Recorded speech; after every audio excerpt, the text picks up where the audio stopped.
Unit 4 is the Hellenistic world. As we continue our march through Western society, you have readings from Western society, chapter 4, and here we're going to continue to focus in on the Greek culture, but move to watch this culture expand via Alexander's conquests beyond the Greek archipelago.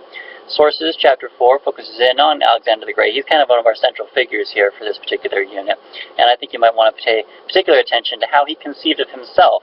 What that sort of reveals about his values and the cultural values that are at play at this time in Greece's history. We also have our first reading from The Discarded Image, chapter 2. Let me grab that.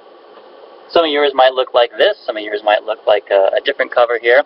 But Lewis is sort of a tour guide through some of the intellectual history of the periods that we encounter. He'll help us think about how people viewed the world and how they used those sorts of like conceptual backgrounds for the ways in which they engaged with the world. And that helps us to kind of juxtapose those ideas with our own ideas. So you have the preface through chapter 2 in The Discarded Image. I do know this is kind of a challenging book. Lewis is writing for Oxford and Cambridge students in the 1950s, and those are from some pretty smart folks. But I think it's worth putting your time and effort into it, and we'll try to walk through some of that together via our discussion boards and also some of the lectures that I've recorded, talk a bit about Lewis's Discarded Image. For your lecture, you have another 15 minutes or so, and this is kind of where I give some more of this overview of what Lewis is trying to do in The Discarded Image, and hopefully that orients you a bit to that particular text. You likewise have a quiz for Chapter 4 in Western Societies on the Hellenistic world.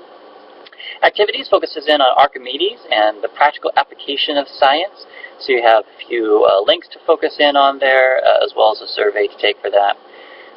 We have our second day of doing journals, so Unit 4 journals. Again, you have 3 options there. You can choose one of those options, choose the one you're most fascinated by or the one you feel you can say the most stuff about, and write your 200 to 300 word argumentative essay response to those questions by following the links.